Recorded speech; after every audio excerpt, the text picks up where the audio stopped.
Je vous les donne sans vous les raconter parce que on les a essayés, hein, c'est comme chez Ruquier, les filles les ont essayés sur nos lecteurs, nos lectrices. Le premier c'est Jenny Han, ça s'appelle L'été où je suis devenue jolie. C'est en livre de poche, ça c'est un classique, hein. Les filles adorent, même moi qui ne connais rien au livre là, je sais que voilà, c'est un des plus gros succès de la Griffe Noire, c'est chez Albin Michel. Alors il y a celui-là qui est assez extraordinaire, c'est Big Easy de Ruta Sepetys chez Gallimard Scripto. On est à la Nouvelle-Orléans, c'est une jeune fille, enfin une petite fille qui est née dans une famille très défavorisée. L'argent facile, mère prostituée, donc la logique voudrait que, voilà, alcool, prostitution et tout, qu'elle reste à Nouvelle-Orléans, mais il va se passer quelque chose qui fait qu'elle va vouloir prendre sa main à sa destinée en vie. C'est une très jolie histoire façon croqueuse de vie, qui se laisse pas faire, qui prend son destin en main et que le destin n'est pas marqué tout de suite dès l'enfance à cause de ses conditions. C'est relativement plein d'humour, c'est une fois que vous l'avez commencé, vous ne le lâchez plus. C'est chez Scripto, ça s'appelle Big Easy de Ruta Sepetys. Et alors ça c'est mon préféré, je l'ai lu. Hein. Ça se lit comme bon, je suis relativement adulte malgré les apparences et c'est lisible par tout le monde. Les gamines adorent. Et l'histoire, elle était absolument géniale parce qu'en plus, elle est tirée d'une nouvelle d'Émile Zola qui s'appelle Le Repoussoir. D'ailleurs, Le Repoussoir, vous l'avez, la nouvelle, vous l'avez à la fin du livre. Alors, l'histoire, c'est d'Elisabeth Ross, c'est chez Robert Laffont. Alors, l'histoire, elle est très simple. On est au temps des années folles à Paris. C'est l'histoire d'une petite Bretonne qui est dans son village. Son père veut la marier de force à un boucher. Elle n'a pas envie du tout. Elle a 15-16 ans. Elle ne veut pas être en Bretagne dans une boucherie, la viande, avoir aucune... Elle rêve de Paris. Qu'est-ce qu'elle fait? Elle va monter à Paris sans beaucoup d'argent. Elle voit une petite annonce. Et cette petite annonce, elle se dit, bon, c'est pour être femme de ménage, donc je vais répondre à la petite annonce. Elle se présente, et puis là, on la regarde, et puis on commence à lui dire, oh, ouais, c'est trop bien, là, c'est trop bien, elle a les yeux, ils sont pas beaux, c'est bien. Voilà.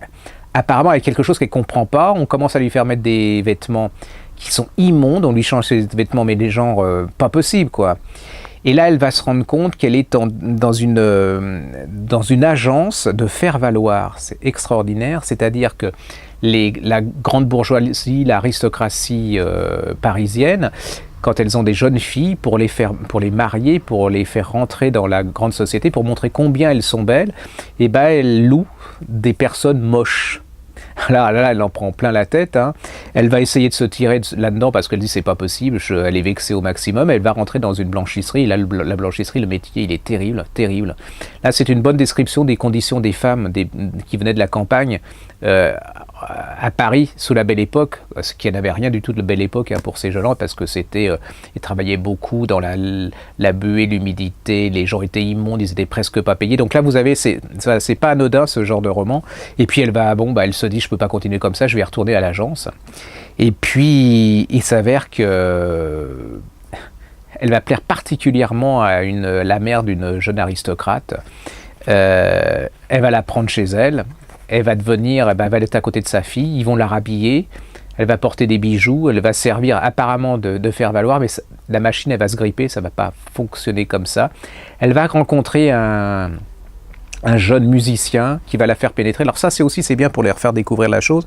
Dans Montparnasse, des artistes, vous savez, le grand... À l'époque où il y avait des génies et des grands peintres, et enfin, c'est plus l'époque maintenant. Hein, maintenant, vous n'avez plus rien.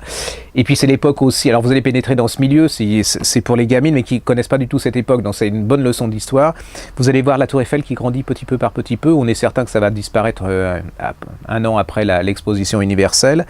Et puis, tout va se... Voilà. Et puis, vous allez voir, il y a une fin... comme on ne l'attend pas.